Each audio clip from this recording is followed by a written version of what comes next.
Yes. So my question is, several companies in India are reluctant to start their journey on digital as they feel if someone posts something negative about them, their business could be affected. What would be your advice to these companies? Yeah, I think, well,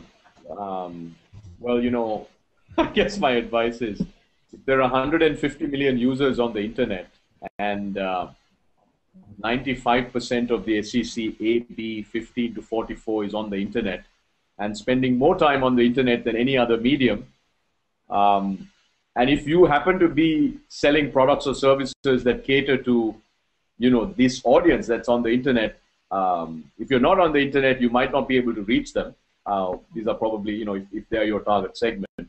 And more importantly, I think if you don't engage with them, um, and other companies engage with them, particularly your competitors, I think those users will migrate to those other brands, right? And we've seen this in every other country around the world. And what's interesting is India, despite only being at 12% penetration, already has 150 million users. And I think for many of you that are in industries where you're really focusing on sort of SECAB 15 to 44, this has become a must-have medium. And I think the important thing to realize about the internet is in sort of the digital arena, right? Consumers are the ones that really propagate brands. I mean, it used to be brands talk to consumers in sort of a one-way dialogue, and that has completely changed with the advent of the internet, right? Today, it's a dialogue. It's highly interactive. It's highly connected. And, it's very interesting. I mean, I see two kinds of companies. Actually, there are many kinds, but, at a simplistic level, two kinds of companies. Some companies that have embraced the medium saying, hey, look, now we can actually get instantaneous feedback on when something is not going well or when there are opportunities for improvement. And those companies actually are able to leverage this medium in incredibly powerful ways, not just for building awareness, not just for driving transactions, but also in terms of just getting feedback from consumers, right? And there's another group of companies that says, oh my gosh, if something goes wrong, then consumers will talk about it and the whole world will find out about it. But the reality is today, with the advent of the internet, with the advent of social networks, with the advent of online video, users are connected. There are 2.4 billion consumers on the internet today, right? And by 2015, that number will get to 3 billion. And by 2020, that number will be 6 billion. So every single human being on the internet is going to be connected by the year 2020. And, unless you're selling to people, I guess, outside of planet Earth, it's going to be important to be on the internet and to be able to leverage the medium. I'll give you an example. Now, when I fly a lot and, I was flying to the US, and I'm not going to mention the name of the carrier. I was transiting through the Middle East, and for whatever sort of reasons, the experience didn't go as well. And I posted on a social network about my experience, and believe it or not, within 5 minutes, I got a call from the airline. And they said, what's the issue? How can we solve it? We are very sorry. That shouldn't have happened. And, by the time I got on the plane, I was ecstatic. And guess what? I'm going to fly this airline for a long time to come, right? Now, if this airline had not been present on the internet and wasn't as responsive, you could imagine that my my appreciation for the brand, my like for the brand would have gone down. So at a simplistic level, look, a large number of your consumers on the internet, they're engaging on the internet. Many of them today are being impacted only by the internet, especially if you're sort of in that 15 to 24, 15 to 30 category. We have data now that shows that media consumption on the internet is much higher than any other medium. And, you kind of get on the bandwagon, right? So that's sort of how I'd react to it. Long answer to your question, but that's sort of where we are today, even in India, with the internet. A large portion of very important communities, SEC, A, B, all of them are online, and in an India-specific context, language content and things like that. What do you see the role of all of that? Who's producing it? Especially the non-Hindi kind of Bollywood kind of content. Is there a lot of that coming online, and for brands to engage and brands to use all of that, because content seems to be a big part of how India, brands will be able to engage with consumers and all of that. Any points on that? Yeah, no, absolutely. I think that's a great question. Look, the simplistic way to think about this is there are 150 million Indians on the internet today. There are actually only 150 million Indians who speak English, read, write English, right? So pretty much every new user that's coming on stream to the internet today, by the way, by the end of this year, we should have about 200 million users on the internet, and by 2015, we'll be close to 200 million. So the next 200 million Indians who come to the internet will not read or writing. Again, I don't know where the noise is coming from, but if you're not speaking, it'd be great if you could mute. That'll help. So obviously local language content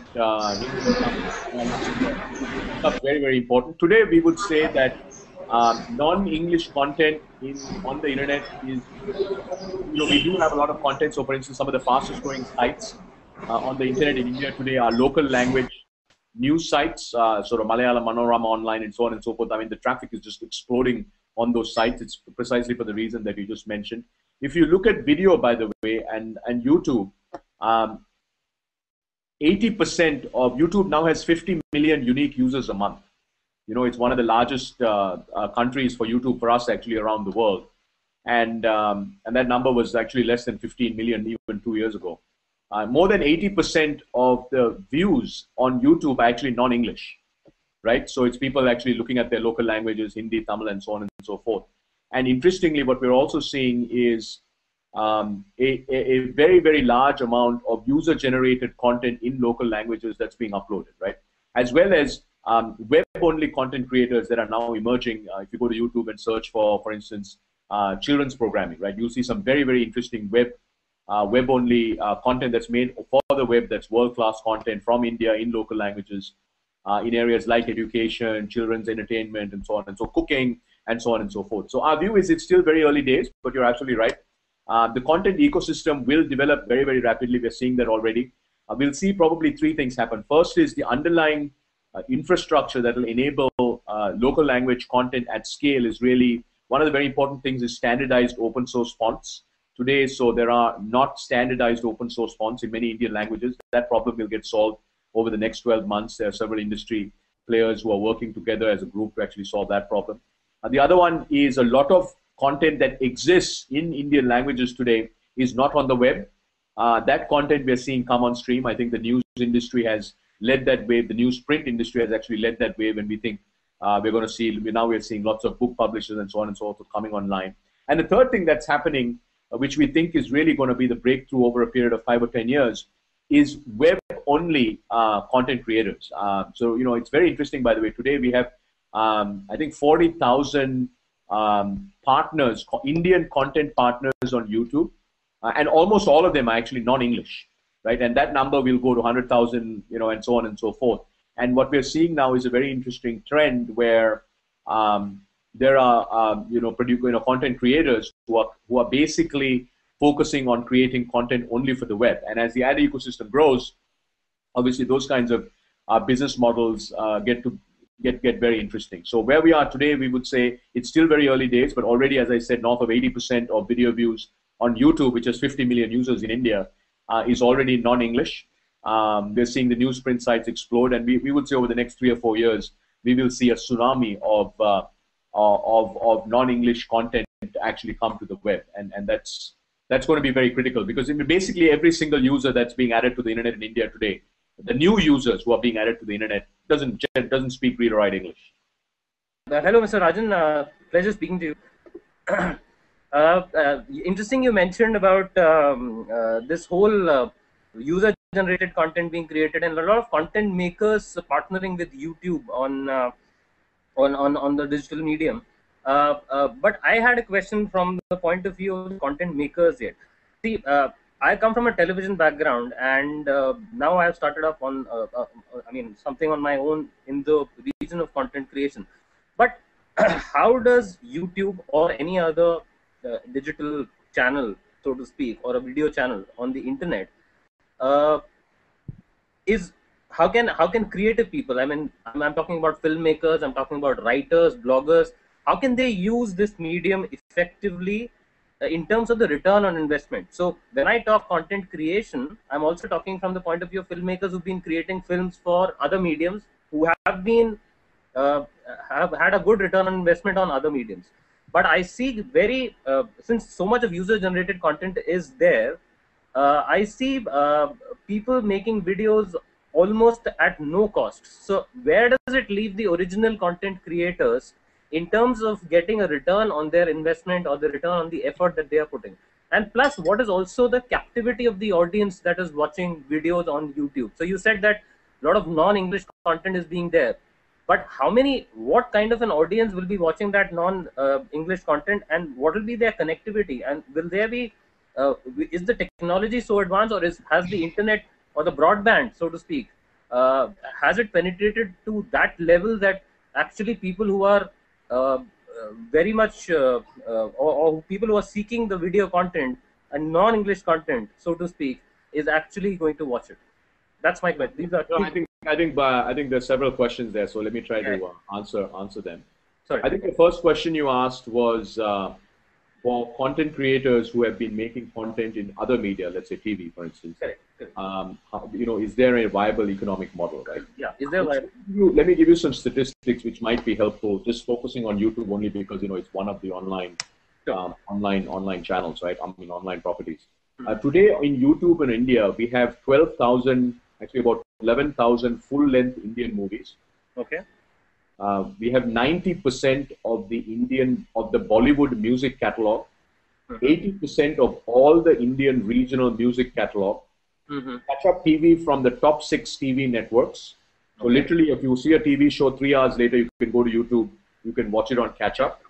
And we have just about all the sports. I'm hoping some of you have been watching IPL live streamed on YouTube, right? So clearly, all this content would not be on YouTube if there wasn't a way to monetize, and you can talk to companies like T-Series and so on and so forth. So absolutely, there's a way to monetize. Now, the monetization rates on online today are significantly lower than they are on TV, right? So if you look at the TV advertising industry, it's north of $3 billion. And if you look at the digital advertising industry, last year it was about 2,500 crores. So basically, you're talking about 1/6 the size of an ad industry in digital, excluding classifieds, compared to, let's say, TV, right? So, but the only thing is the digital industry is growing at 50%, and TV is growing at maybe 12-15% or something like that. So, so there is a way to monetize. Now, the second part then becomes, if you want to be a digital-only content creator, right? Can you make that viable, and how does that compare with being, let's say, a content creator in the TV space, in the TV industry? So there, it actually gets a lot more nuanced, right? The simple way you should think about the internet is, if you're going to have the same cost structure that you do in the TV industry to make content in the internet industry, you're toast, right? because effectively the monetization rates are actually a lot lower.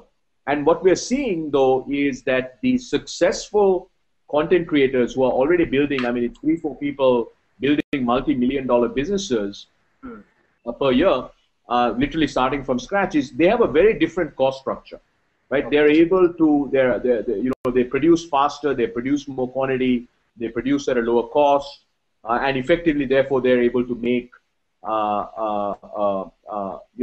very, very interesting returns. So I think it's very important to understand the economics of the medium, which is the economics of the digital medium today, and therefore build a business, a content business that actually aligns with the economics of the business. So the good news is, though, there are thousands of digital-only content creators today that are actually making, and these are not, by the way, this is not user-generated content. These are content creators who make, and I'd really encourage you guys, next time you're on YouTube, just search for children's programming, and you'd be amazed to see the quality of children's programming there. So you can make that work. So that's the answer. But at the same time, if you want to make that, whatever, 80 crore movie, and then say, I'm not going to distribute anywhere else, I'm only going to distribute on the internet, can I break even on that? Probably not yet, right? That's going to take some time because the CPMs have to catch up and so on and so forth. Okay. So that was, I think, your question on that. Now, in terms of who are these users? What is the quality of broadband? Look, there are 50 million users, including mobile. There are about 40 million users on YouTube, unique users a month, who access YouTube through desktops and notebooks. And there are well over 10 million uniques additional that access YouTube on mobile phones in India today. So you're looking at over 50 million Indians who access YouTube on mobile. Look, most of these people are 15 to about 35 SECAB. That's the demographic, right? Because they're the ones who are connected. They're the ones who have broadband access. And I would say, so that's actually a very interesting demographic. And they're spending a lot of time. I'll give you an interesting statistic. On time spent on IPL, it's about, what, 2.5 weeks into IPL. Time spent on YouTube on IPL has doubled year on year, 100% growth year on year, right? So these are like staggering stats because, people just come, they're watching it live, they're watching catch up and so on and so forth. All that being said, broadband in India, and I think this is a great example of the state of broadband in India, right? We are all on this Hangout. I think we're all dialing in from what we think is a broadband connection because we recommend people not to try to do a Hangout from a narrowband connection. But as you can see, the connectivity, hopefully you can see me reasonably well, but the connectivity still has a ways to go. So our view is that, with not so great connectivity, India is already at the state of the internet that there is. As broadband begins to scale out, and it will over the next 3, 4, 5 years, we will have hundreds of millions of broadband subscribers in India. The consumption of video-based online content will just absolutely go through the roof. I mean, without really the kind of broadband that we should have, we're already seeing this massive usage. Imagine what would happen as broadband scales out and rolls out. But today, I would say, if there's one thing that is preventing the internet from realizing its full potential in India, it's broadband.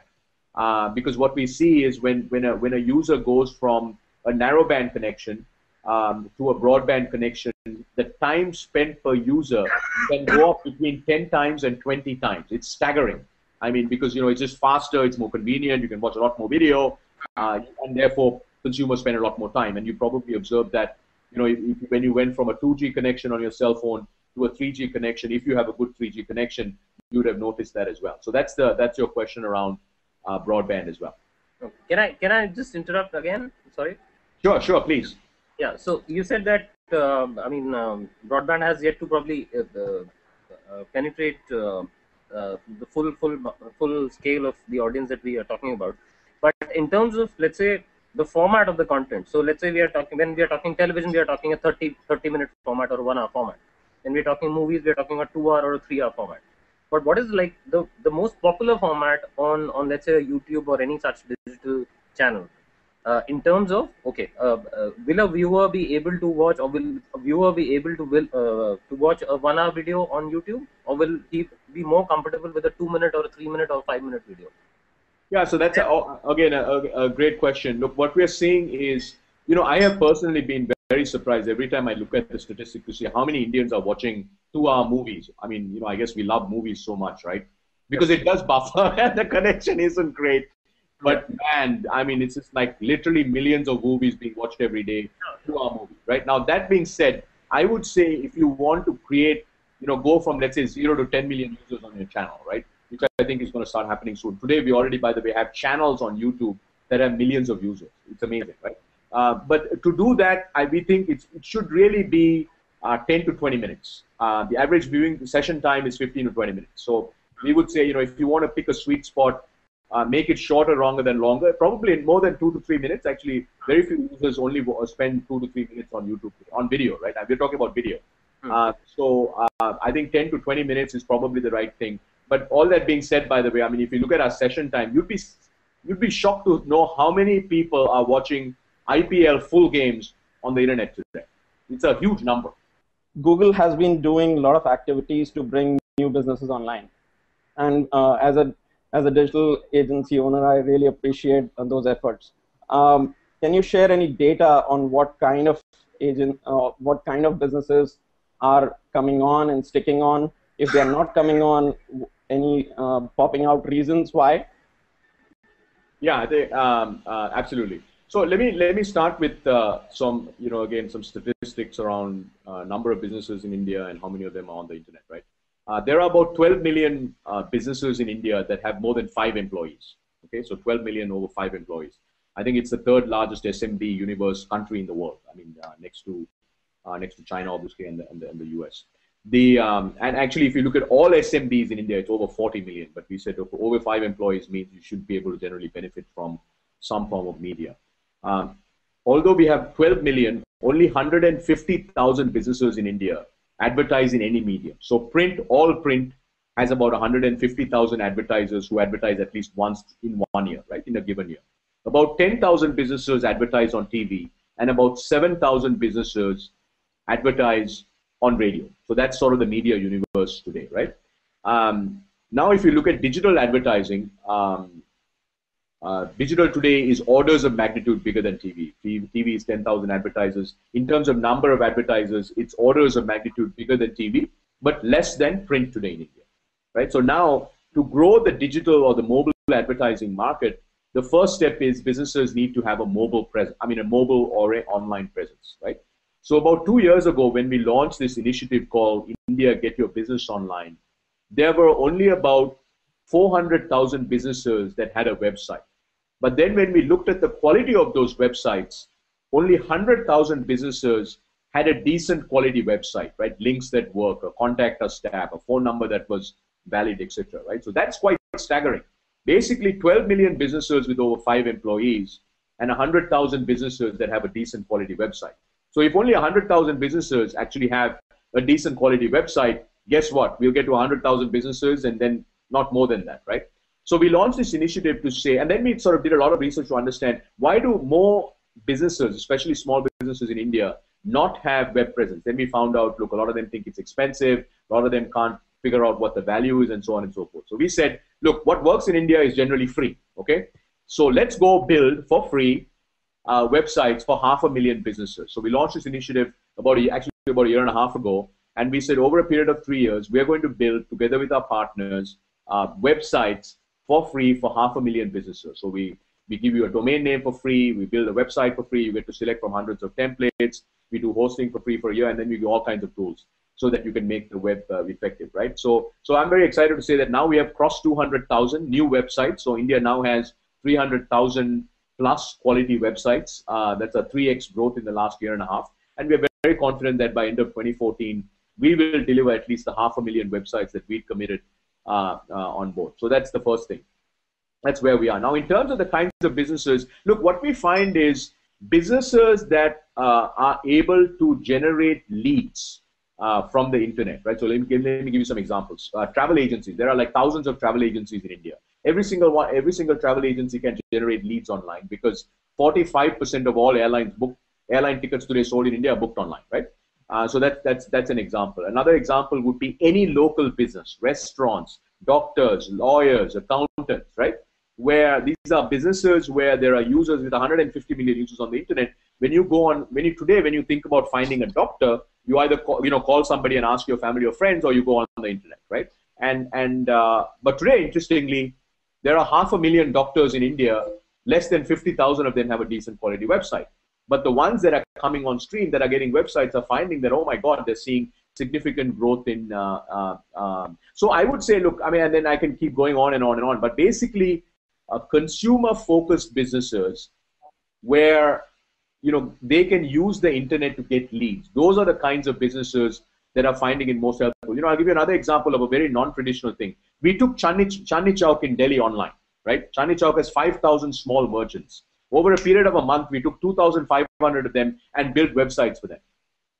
It's a staggering number. 2,000 of them are advertising today. Because what they found is by being on the internet and advertising, they're increasing their revenue. In fact, a couple of days ago, I was in Chandni Chowk. It was remarkable.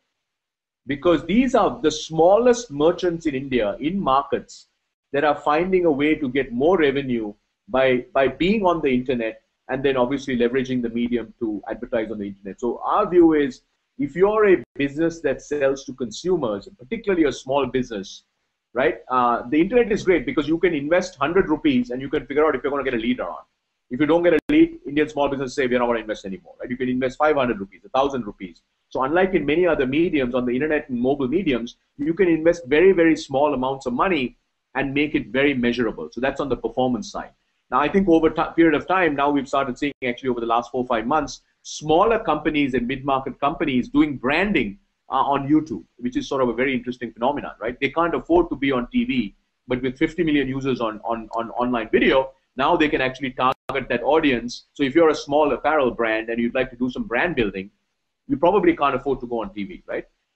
But for a couple of $100, you can actually be on YouTube and you could have the possibility to actually reach millions of users. So those are the kinds of businesses that are actually coming online, that are using the internet. And I've said this before, but our view is that by 2015, there will be more advertisers, there will be more businesses in India that will advertise on digital than any other medium. And by about 2017, that number will be 3-4 times the number of advertisers that are actually on any other medium today, because of this incredible performance-related nature of the medium, right? You invest 100 rupees, you know what you're going to get out of it. At least for small businesses, that becomes very, very important.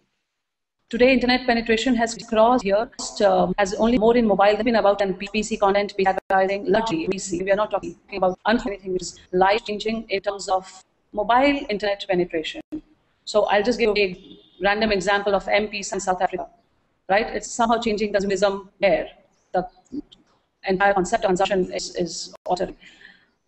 Here, neither content nor, even if you just have to take Google Hangout, can we do this on mobile? No, it could be various reasons. But what initiatives one should be taking to make it more mass internet through mobile than just being focused on a portal which is more visible on internet, on PC?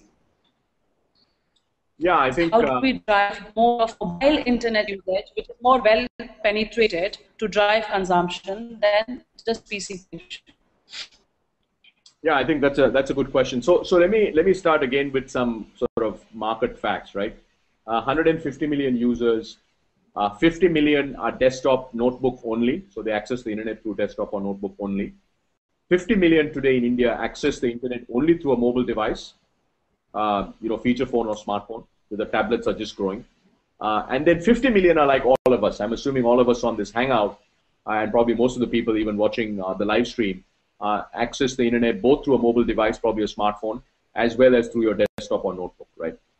So that's how the 150 million, 50 million desktop notebook only, 50 million are mobile only, and 50 million actually access through both.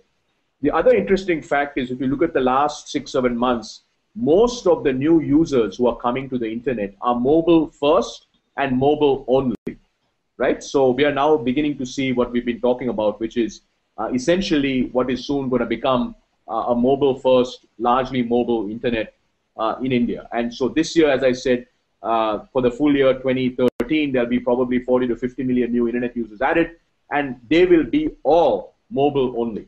And probably mobile, they will all be mobile first for sure, and probably mobile only, including tablets. So the consumer, and by the way, and these users who are coming to the internet through a mobile device are pretty much doing everything that we're doing on a desktop, but a lot of it now is also a lot more focused on local, right? So if you think of your own behavior, if you're looking for something around your home and you're kind of driving around, you're using maps a lot more, you're doing local searches a lot more. Social networks actually are now beginning to see that the tipping point is almost there in terms of usage on mobile, is about to cross usage on desktop, and so on and so forth. The thing that's harder to do on a mobile device because of bandwidth is really video. So Hangouts would be very difficult to do in India today, although in the US we're seeing explosive growth. Here you can do it if you have a good 3G connection. So sometimes I do it on my device, but you've got to be on a smartphone and you've got to be on a good 3G connection, right? And video is a little harder to do because of bandwidth. But outside of video-related functions and apps, what we're seeing is explosive growth on mobile. I'll give you an interesting statistic. There are about 25 million smartphone users in India today. The average smartphone user is spending about 120 minutes a day on their smartphone connected to the internet, right? So that's a staggering number, 2 hours a day connected to the internet. So obviously they're doing a lot more than checking updates on their social networks. Now for businesses, I think there are a couple of very important implications, right? And I'll start again with some facts. Today, e-commerce has clearly hit an inflection point, right? E-commerce in India is over $10 billion. Product e-commerce has crossed $2 billion. Online travel is about $8 billion. Most e-commerce sites in India today are seeing that they're getting between 3 and 10% of transactions from a mobile device.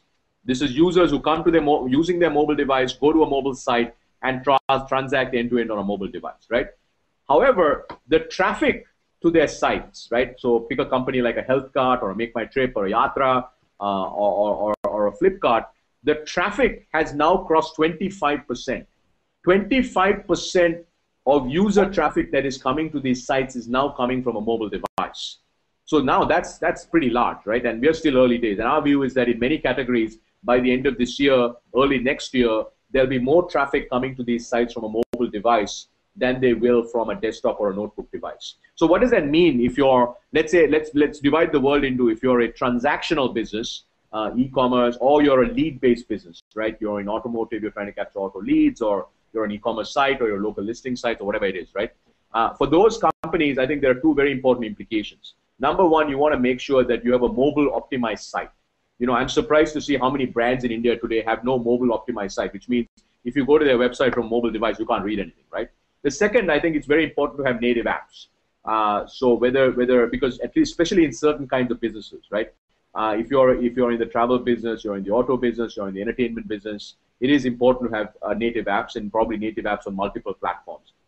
So that's if you're in a performance business. I think if you're in a branding business, if you're a business that leverages branding, I think it's very important to leverage mobile as a medium to do branding. And I think the good thing today is, unlike in the old days where you had these really boring mobile ads, today you can actually have very, very exciting, very, very engaging mobile ads. So our view today is the time for mobile has arrived. We are seeing massive amounts of traffic coming from consumers accessing sites from mobile devices, looking for information. Transactions, despite all the issues we have in India, have already started happening. I mean, I'm actually, one of the leading travel players today has 25% of their transactions that come from a mobile device. It's a staggering number. This is a company that does thousands of transactions a day, right?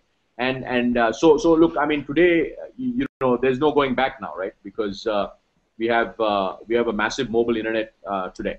I have a rather long question from Jay Sampath, who's from the Accenture media practice. I think he couldn't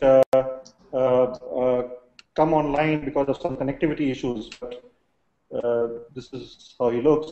His question is, he's posting a transcript from the APOS, which is the pay TV conference that is happening at Bali. He wanted to know your views regarding something that was discussed. Now, APOS had an outstanding discussion on pay TV, Windows versus free streaming, which Indian broadcasters have adopted with gusto. Now, Nicola Bamford is totally and vocally against Indian programmers' habit of free streaming, the very content she's paying for, and for which she gets paid shortly after she's aired it. Multi-speed media, that is Sony's Manjeet Singh, insists that loading major long-form content onto YouTube very shortly after it's aired on satellite or cable is a good idea. So Jay Sampath wants your views on this. Question? I mean, summarize the question. I mean, these consultant questions I can't understand. What's the question in short form? The question is it a good idea to have long-form content like the one which is on Sony and the other channels free of cost being aired on YouTube, or should it be charged for? Yeah, I think. Look, that's a good question. We're seeing both models, right? So if you look at, let's just look at the US, and in fact in India now we've just, Times has launched this, and a whole bunch of other companies. Box TV just got launched, right?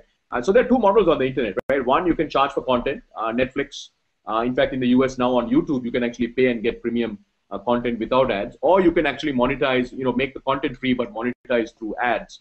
And we would say, look, there are two strategies, and I think content creators will decide which path to take. But both models are viable, right? I mean, I think as many of you know, YouTube is now a very large business globally for Google, and obviously we share most of the advertising dollars with the content creators. We keep actually a very small part of it. And then on the other hand, you have Netflix, which has built a very large business, very successful business of charging for content. So I don't think it's one way or the other way. Both, it's much like everything else in life, right? There are multiple models that could work, and it really is up to the content creator to figure out which path they want to take. As I mentioned today, on YouTube in India, we have 11,000 full-length Indian movies, right? We live stream all sports, and we're actually able to make that economic model work through advertising. So that model works. And at the same time, we are going to see, I think, Box TV has launched. You'll see this happening in YouTube and so on, where paid subscription models for content, premium content, will also exist. And I think both will coexist. I think, and that's been proven in developed markets, that both models will coexist. I mean, I think what's also important, by the way, to think about is how the TV industry will change over the next decade, right? Because with the advent of IPTV, everything moves to, you decide to watch what you want to watch. You can watch it when you want to watch. It's 24/7. It's multi-device, and so on and so forth. So I think there's a broader question around long-form content with the advent of digitization, with the advent of IPTV. Great. Thanks a lot, Rajan. Do you have any end remarks? Which, more than just end remarks. There's you're now also wearing the hat of the IAA president, and what do you see as the shape of things to come? Yeah, no, I mean, absolutely. So let me just maybe take 2 or 3 minutes. First of all, I wanted to thank you all for launching, I think, this webinar series. I think it's very, very exciting, and thank you also for giving me the opportunity to join all of you here today. I think in many ways what you're seeing here is what the future is. And I'll give you an example, by the way. I'm always on the road. Today happens to be a day I'm in Delhi, but I'm on the road 3-4 days a week. And Monday mornings I have a staff meeting with my 10 or 12 direct reports. And this is how we do our staff meetings now, because I'm either on the road or half my team is on the road. And so this is sort of the reality that we have, right? This is how we work. And I think the fact that you have platforms like this, which are multi-party video that are available for consumers for free, in many ways, that's sort of the future of the internet. I think when it comes to marketing and advertising, it's still early days in India, but I think it's important to keep in mind that we are already 150 million users on the internet.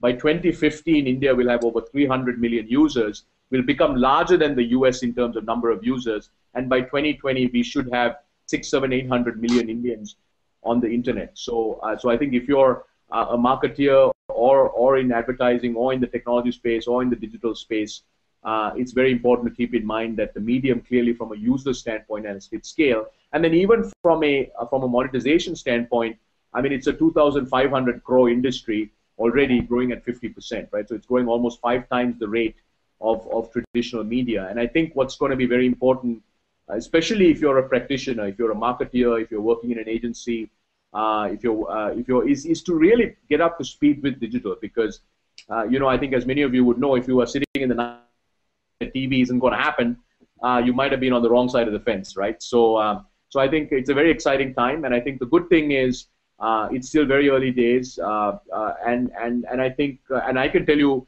today there's such a huge shortage for great digital marketeers. So I think the skill sets that the industry needs, especially in India, there's a massive appetite for it because the industry is growing very, very rapidly. And I think it's important to be able to build those skills. And then if you're in a client service industry, be able to take those ideas and skill sets to your clients. And if you're in the, if you're an advertiser, then figure out how to use the medium. And we're obviously very, very excited. And I'm excited that you're also embracing technology to, I think, companies used to do these big conferences, right? And I don't know exactly how many people this is being live streamed to, but over a period of time, I think what you'll see is every week you'll probably have more people dial into your webinars than you would actually showing up for your conferences. So thank you for your opportunity, and I hope that you all embrace the internet and get the full power out of the internet, because I think by 2020, Eric Schmidt just wrote his book, published his book. 7 billion people are going to be on the internet. That's pretty much the entire world. So thank you. One of the common complaints of from people is the advertising and marketing fraternity is always on the internet, and very often on social networks, etc. But I'm going to have thank you, Rajan, for this, and I'm going to have Manish Advani, who is the co-chair of the webinar initiative, to say his final words. Thank you so much, Rajan. On behalf of the International Advertising Association, we would like to extend a very big thank you to you for being with us.